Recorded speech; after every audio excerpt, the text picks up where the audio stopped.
larger debate over illegal immigration. Joining us with perspective, Rod Wheeler, former Washington, D.C. homicide detective, Fox News contributor. Rod, good to see you as always. Good to be here, Liz. All right, so we've got the Bloods and the Crips. We've got the gang violence in Chicago that's killing dozens of people every month. Sure. We've got African guerrilla family. Is MS-13 particularly dangerous, or is it simply sort of feed into the illegal immigration narrative for the president, and that's why we're hearing about it? Well, they are particularly dangerous. As a matter of fact, they are extremely dangerous. When you look at the types of crimes that they commit, trafficking in weapons, a lot of weapons out of Mexico, through El Salvador. When you look at the fact that they're trafficking in individuals into our country, that's illegal, to join their groups here in the United States. And then the types of murders and things that they commit. I mean, they literally torture their victims. And I think this is something, Leland, that's been recognized by police departments and police chiefs all across the country, and that's why the president is taking a stand on this, as well as Jeff Sessions. All right, so the president is saying now we are going to focus and target MS-13. We're going to go after them in a much tougher way. That's right.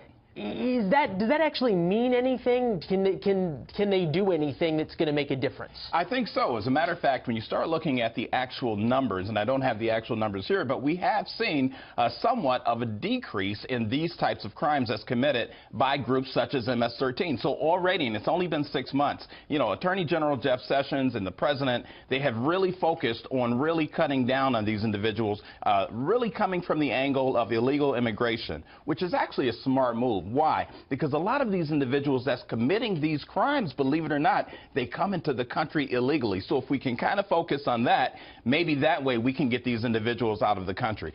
The problem is that they're literally terrorizing a lot of our communities here in the United States, and that's why the president has made this a priority. Yeah, we're seeing sort of on the lower thirds there, on the writing on your screen, some of the things that MS-13 has done, some of their tactics that make them a little bit different than the Bloods and the Crips. President Trump talked to law enforcement yesterday. He said, "We have your backs 100%, not like old times." Clear sort of allusion to President Obama's being accused of not being a strong supporter of the police. There was no issues with that. Then the president said this. When you see these thugs being thrown into the back of a paddy wagon, you just see them thrown in, rough. I said, please don't be too nice. Like when you guys put somebody in the car and you're protecting their head, the way you put their hand over. Like, don't hit their head, and they've just killed somebody, don't hit their head.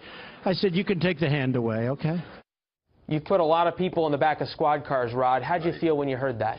Well, the way I interpreted that, the president wasn't saying to violate anybody's civil rights or anything like that. That's not what he was saying. He was saying, let's deal with these criminals harshly. Let's deal with them the way that they treat people on the street.